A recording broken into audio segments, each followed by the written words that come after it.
Rover प्रज्ञान ने रचा इतिहास। हर हिंदुस्तानी जरूर देखे ये वीडियो और शेयर करना बिल्कुल ना भूले। दोस्तों, प्रज्ञान रोवर को 2 घंटे 26 मिनट बाद निकाला गया था कल रात चंद्रयान के विक्रम लैंडर से। और जब से प्रज्ञान निकला है, जितने बार भी, जितने सेंटीमीटर भी आगे बढ़ रहा है, बताया जा रहा है इसरो के एक्सपर्ट्स के द्वारा, साइंटिस्ट के द्वारा, कि प्रज्ञान रोवर की जो गति है वो 1 सेकेंड में 1 सेंटीमीटर आगे बढ़ने की है। और ये जो लैंडर है उससे आधा किलोमीटर की दूरी पर एक सर्कल में आधा किलोमीटर के रेडियस में चक्कर काटेगा और उस एरिया का सर्वे करेगा। लेकिन सबसे बड़ी बात यह है, इस चंद्रमा की इस सबसे हॉटेस्ट प्रॉपर्टी के इस आधा किलोमीटर के सर्कल में इसने धरती पर, चंद्रमा की धरती पर छोड़ दिए हैं भारत के इसरो के लोगों के निशान और अशोक स्तंभ के निशान। क्योंकि दोस्तों, चंद्रयान 3 के प्रज्ञान रोवर के पहियों में एक सांचा बना हुआ है जिसमें जय स्तंभ का चिन्ह है और इसरो का लोगो है। जहां जहां भी इसके पहिए चल रहे हैं चंद्रमा की सतह पर, वहां वहां इसरो का लोगो और जय स्तंभ का लोगो वहां पर छपता जा रहा है। भारतीयता की निशानी जो है वो अंतरिक्ष में चंद्रमा की सतह पर, वो भी उस जगह पर छपती जा रही है दोस्तों जहां आज से पहले किसी भी देश के किसी भी यान ने अपना कदम नहीं रखा था। ये भारत ही है जिसने इतिहास रचा है चंद्रमा के साउथ पोल पर पहुंचकर। और वहां की गुत्थियों को सुलझाने के लिए एक मिनी लेबोरेटरी है प्रज्ञान रोवर, जिसका इस्तेमाल इसरो कर रहा है एक के बाद एक कई एक्सपेरिमेंट करने में। इन सीटू एक्सपेरिमेंट करके चंद्रमा की मिट्टी में क्या छिपा है, ऐसी कौन सी वैल्यूएबल चीज छिपी है चंद्रमा की मिट्टी में, उसकी जानकारी वो इसरो तक लगातार भेज रहा है। उसके डेटा को एनालाइज करके इसरो जल्द हमें बताने वाला है कि क्या क्या मिलना शुरू हुआ है चंद्रमा की उस रहस्यमयी मिट्टी में, जो कि चंद्रमा की साउथ पोल, उसके दक्षिणीय ध्रुव में है। बताया जा रहा है यहाँ पर रेयर अर्थ एलिमेंट हो सकते हैं। लेकिन दोस्तों, जिस प्रकार से धरती पर हम चलते हैं, तो यहाँ पर धरती में हर 1 किलोमीटर 2 किलोमीटर में आपको सोने की खदान, हीरे की खदान, चांदी की खदान, टाइटेनियम की खदान नहीं मिल सकती।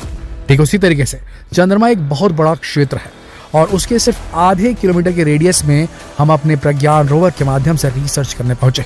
जरूरी नहीं कि चंद्रमा के उसी आधे किलोमीटर के रेडियस में सारा का सारा खजाना छिपा मिल जाए या वहां कोई बड़ा भंडार मिल जाए। लेकिन दोस्तों, ये जो लैंडिंग वहां पर हुई है और भारत ने जो छाप वहां छोड़ी है अपनी जय स्तंभ की और इसरो के लोगों की, ये अपने आप में एक बहुत बड़ी सफलता है। देखिए, चंद्रमा में जरूर बहुत सारा वैल्यूएबल एलिमेंट मौजूद है और वहां पर अगर कोई भी मिशन चलाना है तो उसका एक प्रोसीजर होता है।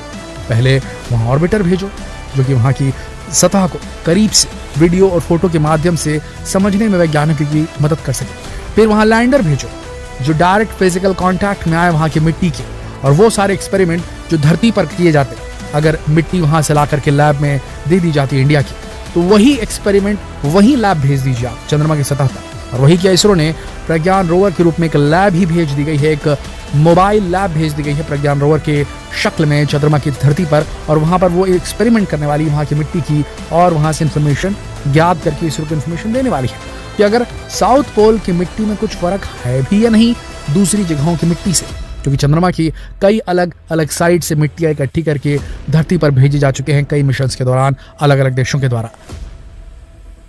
लेकिन अभी वहां से मिट्टी लाने के लिए क्यों पैसा बर्बाद करे इसरो, जब बाकी सारे एरियाज की मिट्टी ऑलरेडी पहुंची हुई है। ये देखना यह है कि साउथ पोल की मिट्टी और अभी तक जो मिट्टी गैदर की गई थी नासा के मिशन के द्वारा, अपोलो मिशन के द्वारा, उस दोनों मिट्टी में कौन से फीचर्स का फर्क है, क्या डिफरेंस है, क्या अंतर है भी या नहीं।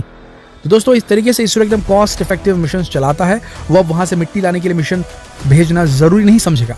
अगर चंद्रयान 3 का जो प्रज्ञान रोवर है, अगर वो वहां की मिट्टी को टेस्ट करता है और उसे सिर्फ वही सिमिलैरिटीज मिलती हैं जो पहले मिली है नासा को या रशिया को, रॉसकॉस्मोस को और आपके चाइनीज स्पेस एजेंसी को, तो फिर वो क्यों वहां पर मिट्टी लाने के लिए भेजेगा, कोई चांस नहीं है। लेकिन मून की सतह पर अपनी छाप छोड़ने का मतलब वो इलाका अपने नाम कर लेना है।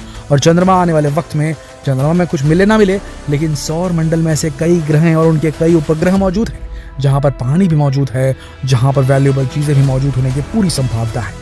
उसके लिए मिशन भेजने के लिए, उन ग्रहों तक पहुंच के लिए चंद्रमा एक पहुंच मार्ग बन सकता है, एक इंटरमीडिएट स्टेशन बन सकता है जहां से रॉकेट्स को लॉन्च करना एकदम किफायती होगा, क्योंकि चंद्रमा की ग्रेविटी कमजोर है तो रॉकेट की फायरिंग जो है आसानी से हो सकेगी, वो आराम से उस एस्केप वेलोसिटी को प्राप्त कर लेगा जिससे चंद्रमा की ग्रेविटी बीट हो जाए। और सबसे बड़ी बात, ना उसे एटमॉस्फेयर को झेलना है, उसके रेजिस्टेंट को झेलना है, ना ही तेज ग्रेविटी को झेलना है। तो रॉकेट के अंदर बेहद कम फ्यूल में काफी लंबी दूरी की यात्रा काफी तेजी से की भी जा सकती है। तो चंद्रमा पे पहुंचना अपने आप में एक बहुत बड़ी उपलब्धि है। वहां कुछ मिले ना मिले, आज की तारीख में कल को जरूर मिलेगा जब बड़ा एरिया चूज किया जाएगा रिसर्च के लिए, वहां पर एक्सप्लोरेशन के लिए, तब जाके चांसेस रहेंगे कि वहां कुछ ना कुछ मिलेगा।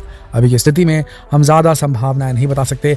जैसे ही लेटेस्ट खबर आती है, लेटेस्ट अपडेट आती है विक्रम लैंडर के प्रज्ञान रोवर पर, हम तुरंत आप तक लेकर पहुंचेंगे उस खबर को। जितना हो सके इस वीडियो को शेयर करें फेसबुक पर, व्हाट्सएप पर, यूट्यूब पर। जल्द मिलते हैं आपसे अगले वीडियो में, तब तक के लिए आप सबका इस वीडियो के अंत तक बने रहने के लिए दिल से धन्यवाद।